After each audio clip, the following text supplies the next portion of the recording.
Hey, what's up guys? Beside me we've got the brand new Moustache Game, a Bosch CX Gen5 powered eMTB. Stay tuned to learn a little bit about it and find out how it's performed so far in this first ride review on loamwolf.com. Let's go.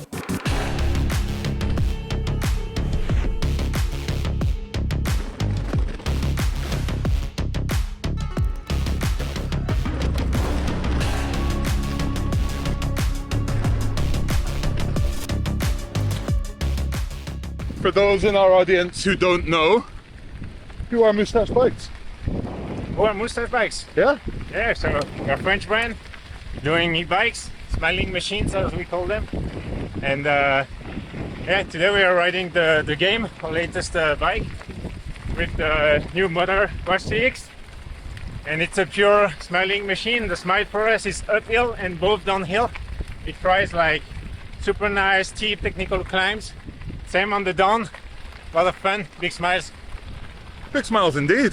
Yes, this is a brand new Moustache Game, and they're going to be offering it in 150 and 160 variants just to target slightly different consumers. The 150 obviously being a slightly more trail-friendly, all-mountain approach bike, whereas the 160 that I've got beside me here is a slightly more aggressive package with slightly more capability all around. Both of these are powered by the brand new Bosch CX Gen5 drive system.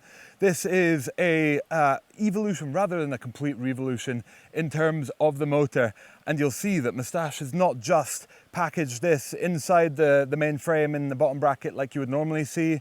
Instead, they've really tried to optimize the performance both in terms of motor cooling and in the weight distribution of the bike by rotating it by 90 degrees. It's visually very different to most bikes on the market right now, and Moustache reckons that this is all for a very good reason. Reason number one is the cooling. So by exposing the motor so much here, you've got plenty of airflow over it, meaning that on really long climbs, when you're pushing the motor really hard, it's just going to limit the likelihood of that motor climbing to the kind of temperatures that'll make it start to reduce its power output, which is really nice to see, and I guess it also keeps things a little bit more efficient overall. And number two is that by rotating the motor like that, they're able to get the battery to sit lower down and more centrally in the frame. All the mass is concentrated a little bit more around that bottom bracket area, slightly lower, slightly more centrally, which should lead to slightly better performance in terms of its weight distribution overall. The design also means that you're able to remove the battery from the down tube by sliding it straight down and out. This means that they don't have to cut a massive hole in the frame, meaning that the overall structure is optimized a little bit. You get better stiffness to weight ratio out of this kind of design of the frame, and it means that you're able to make quick switches of the battery on the trail and also access a little bit of a party piece that we'll talk about a little bit later on. Something that is really nice to see is that Moustache has really thought about how the battery is mounted. So on this bike, they've made it so that it's got a really firmly bolted in connection. It's what they call their no relative movement system. And it means that the battery is just, fixed in by a really nice burly axle in the bottom. And then up at the top, they've used a nice injection molded spring system, which keeps the battery from rattling around up at the top, helping to keep the bike a little bit more quiet and also stopping the battery and the connection from moving relative to one another and potentially cutting out the power like can happen on some. Moustache has designed the new Game to fit either the 750 watt-hour existing power tube battery or the new 600 watt-hour version. These can both be interchanged directly in this frame, which is really nice to see and lets the user choose between slightly more range or a slightly more overall agile and dynamic feel on the bike.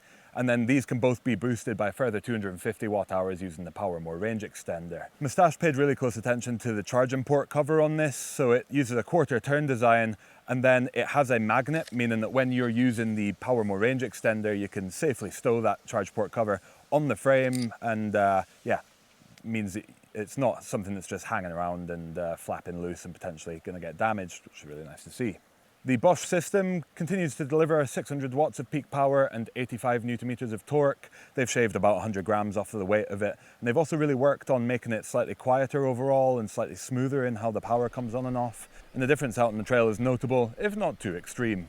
Up at the top of the battery, next to the head tube, Moustache has fitted a bag where you can safely stow things like a tube, spare chain links, even CO2 canister. It does mean that you have to pull the battery out to access it, but I think it's better that way than pushing the battery further up into the down tube and compromising the overall weight distribution that way.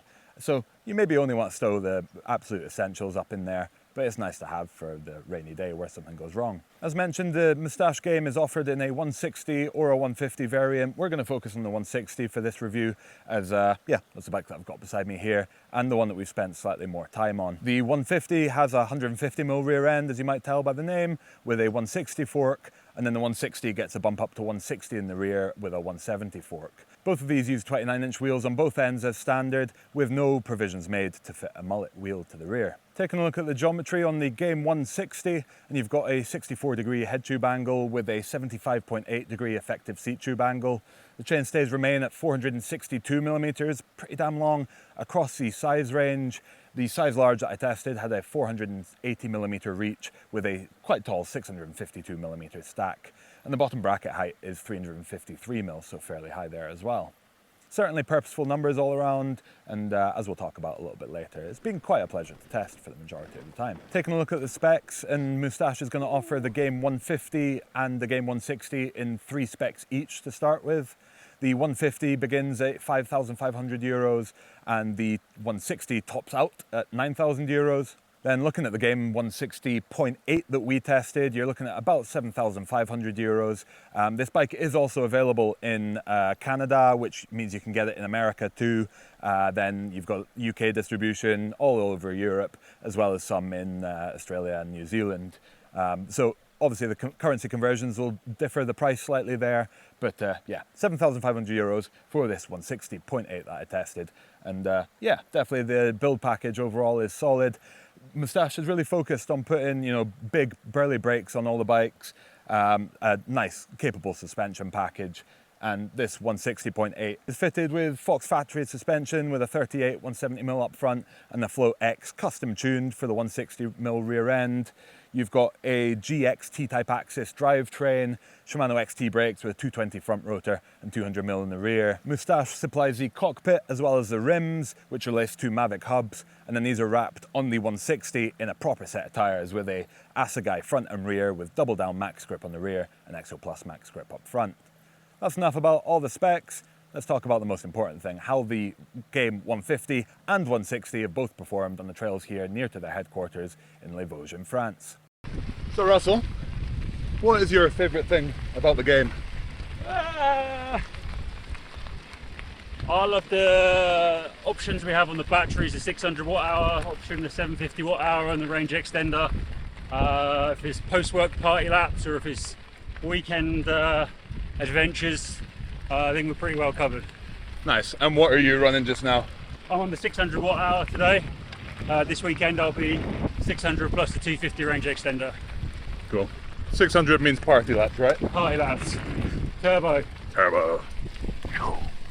So for the launch of the new game platform, Moustache invited us to the trails close to their headquarters in France to put the bikes to the test, both the 150 and the 160. We've had some solid trail time on so far, just to get a good initial impression. This has only been a couple of rides, so don't take this as a long-term review. We've certainly not durability tested these bikes to the fullest, but certainly got a good feeling for what they're about, and speaking with some of the Moustache team and getting to ride with their team has definitely given us a good impression of what this thing is going to be capable of. Both the 150 and the 160 are definitely solid climbers. The geometry is a little bit on the old school sense in terms of its seating position. Seat tube angle is certainly not the steepest on the market right now, but thanks to the really long rear end, it means that there's plenty of weight through that front wheel, meaning even on the steepest of climbs, you're not struggling to keep that front wheel down and planted and pointing in the right direction. It means that you do need to shuffle about a little bit to maintain the right weight balance, to keep the grip on the rear wheel while you're pedaling. But it's definitely not been a difficult bike to climb, and it's certainly made for a pleasurable time trying to get up some really steep and technical bits here in Les Vosges. The 150 definitely had a slightly more pedaling kind of platform feel to it. It's slightly stiffer when you're putting down the power, whereas the Float X equipped 160 here is a little bit plusher and yeah, just more comfortable in the saddle. But both of them were certainly yeah, efficient in feel, but still fairly comfortable and still delivering enough traction to keep you quite comfortable when you're climbing.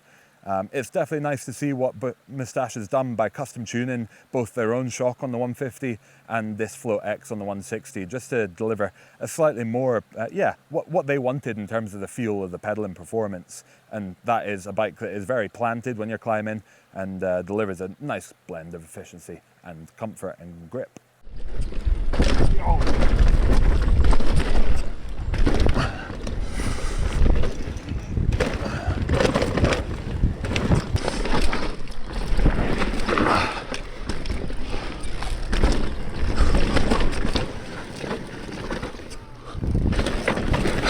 What's your favourite thing about the game? Playfulness. Yeah. For sure. I mean, following you down the trail, it's obvious that you enjoy that. Yeah, a lot. When it came to the way down though, the difference between the 150 and the 160 was kind of night and day in terms of the feelings of capability that you have with the bike once you're starting to push it close to its limit. The 150 was definitely a bike that I was able to get to its limit. That rear shock is definitely not a terrible unit. It felt fairly good when you're, you know, maybe hitting 70-80% of your attack mode, shall we say. But it was once you started letting off the taps, especially on some of the trails here, which have some really hard compressions on them, that you were able to really blow through the travel, not have quite the level of support that you wanted. And the rest of the bike kind of followed those notions. It's just generally a bike that is quite comfortable, easy to ride, and yeah, just generally doesn't make you think too much about aggressively weighting either the wheels or having to do anything special necessarily to unlock some fun on the way down. But it was definitely more tailored towards the flowier, yeah, more groomed kind of terrain, rather than some of the steeper, really kind of more aggressive enduro style terrain here. Thankfully though, when we got into the 160, things were better, and the Float X and 38 combination definitely gave a lot more support and control and just made for a much more pleasant time pushing hard. It's really important to remember the importance that a good set of tyres can make to the capability and comfort and control on the bike. Once I got onto the 160 with its max grip Assegais, it was a different story in terms of the amount of traction and just the general feelings of confidence that I had on the trails here. And when you combine that with the more supportive suspension platform on the Game 160, you're able to push this bike a lot harder. Something that did limit the overall feelings of confidence and ability to push hard on the bike was the rear wheel on this. It did lose its tension fairly quickly into testing, and so the overall feelings of yeah, just reassuring stability when you're pushing hard weren't quite there. I'm sure this is something that could be remedied with some love and a spoke key, but we weren't quite able to do that before the end of the ride in here. Overall, the Moustache Game has definitely been a pleasurable bike to test. It's just not necessarily the most aggressively minded bike out there. And so, compared to the absolute best of them, it's maybe not the bike that I'd recommend to the hardest charging riders. That said, definitely an easy bike to ride all around. Definitely still packs plenty of capability. We've definitely been pushing it hard around the trails here, and it's not limited the amount of fun. So I think Moustache has done a solid job with the game to target a very well-rounded kind of set of riders. The level of attention to detail Moustache has put into this bike is evident. The design ethos, just generally trying to make this bike optimized as possible, and the result out on the trail is notable. And it's been a pleasurable test, absolutely.